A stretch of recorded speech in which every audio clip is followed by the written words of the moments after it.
So it's been a couple of days on since that Arsenal Aston Villa game, and I'm going to be doing my player ratings now. We're a couple of days on looking back over the game and seeing what other people's thoughts on the game have been as well. And knowing our situation going into the international break. And overall, as I said in my instant reaction, it was a tale of two halves. First half, we were dominant and we were all over them. They didn't even have a shot. And second half, we just sat back a bit knowing that we had to protect our lead. And that's one thing even Bukayo Saka said in his interview after, that we're just better now at protecting our lead and just staying solid with bringing on Rob Holding, and even as he said, the 5-2-3 formation that became like a meme over the weekend. So starting with Leno, when I was doing the instant reaction, I was saying Leno was a bit he wasn't as confident coming out with his crosses and kicking. Obviously Ramsdale's better than him at that. But overall, considering it's his fourth game of the season, and that he conceded 9 goals in 3 games, he done well, and I would say he deserved a 7 out of 10 as he kept a clean sheet as well.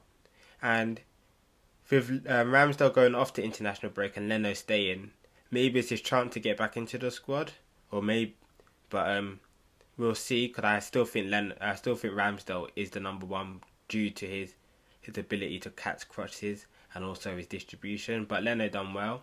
Moving on to Tierney, and I think Tierney had a great game. I think he had that whole left side locked down to himself, and I'll give him a 7 as well for that game, and because they caused him no trouble at all.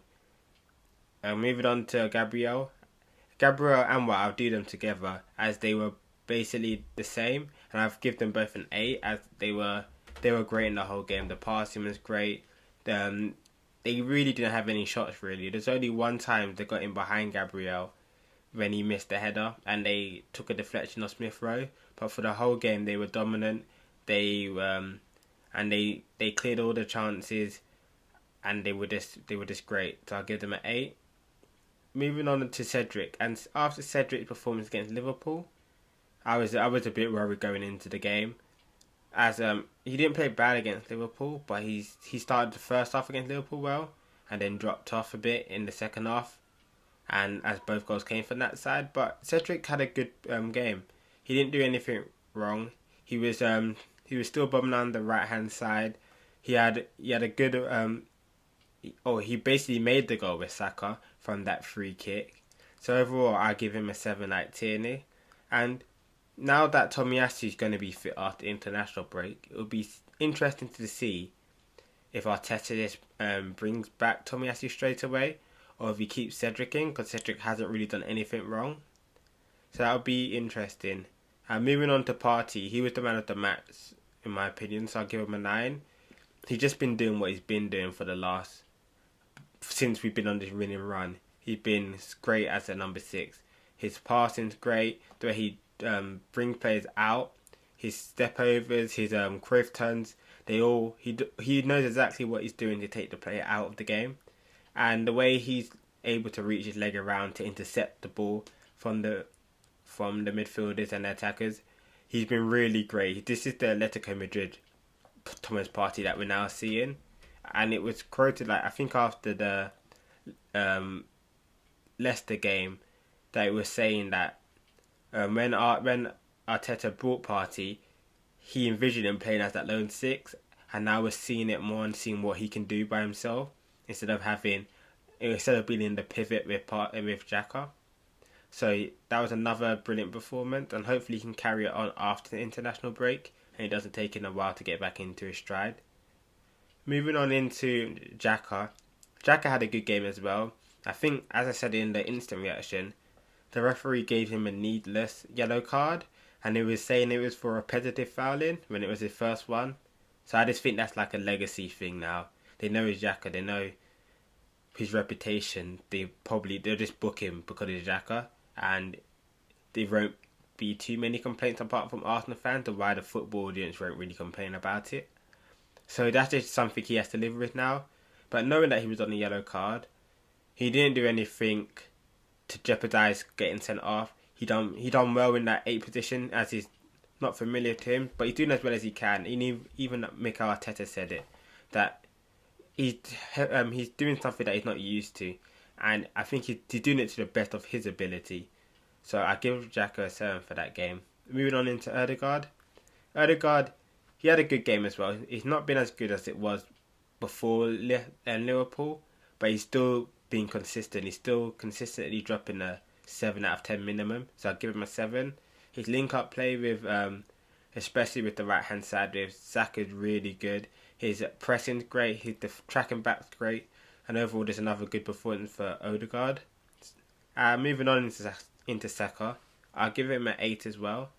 And as he got the goal, he made the goal, and he was just constantly just putting Young under pressure on that left side, on Aston Villa's left-hand side, and they didn't know how to cope with him. The only way they coped with him was by tackling him out and kicking him out of the game, and he even said that he needs more protection, which I think the referees should do. Not saying that every time he goes down they should give him a foul, but as for Cash and Ashley Young, they didn't get bookings after doing 4 or 5. And I think there's better ways of refereeing the game so that situations like that won't happen, so injuries won't occur. So I just feel like that's something the referee should, not even just for Saka, like other players in the league as well, just look out for them a bit more. And so I'll give him an 8. Moving on into Smith Rowe, and I thought Smith Rowe had a good game as well. I'll give him a 7. He was unlucky with the couple of chances he missed in the first half.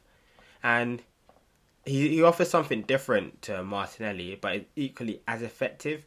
He's not as run and shoot as Martinelli. He's more of like a link-up player. And considering he hasn't started for a while, I feel like he didn't miss a beat. He just came in, knew exactly what he's doing, and just had a good game. So I'll give him a 7. And even with Lacazette, I don't think this is Lacazette's best game, even for link-up wise, and I'll give him a 6. We know Lacazette's not going to be scoring that much now, but even I feel like he doesn't even attempt it now. I feel when he's in the box, he'll have his back to goal first. He'll be, where can I find the pass first before how can I shoot? And if he's going to be that sort of player now, I feel like we can play Smith Rowe up there and then have Martinelli on the left, if that's what he's going to produce, because we're having Lacazette, but still playing Lacazette as he's still our number 9, he's still a striker, so we expect him to score a bit. But if he's not even going to, I'm not going to say attempt it, but if he's not going to be score first, link up second when you're in the box, I feel like Smith Rowe could do better than that. But I feel like he deserved this break, as he did look tired as well, and coming back into Crystal Palace after the international break, he should be back to his normal self. And doing the subs, I'll give Nketiah and Pepe about a 5 or 4. They weren't that good at all. There was times in that when they came on, they looked like they'd been playing the whole game. They looked tired, they looked lethargic. And I was thinking, especially for Nketiah, knowing that he's leaving, it's just like, as you're trying to put yourself out there for clubs, this isn't really the performances you want to be putting. And they didn't really look engaged as they should be at that stage. And for Pepe, especially with the clearance he done in the box at the end, and with the foul that he gave away at the end, they're just a bit lapsidaisical. And they've had better cameo performances, like the Wolves one, where they just looked a bit more energetic and a bit more engaged in the game than they did on Saturday. And lastly, Rob Holding. Rob Holding, I'll give a standard 6 to. He just done his Rob Holding job, just come in, solidify the back 5, come into the 5-2-3 formation, and then just hold out for the win.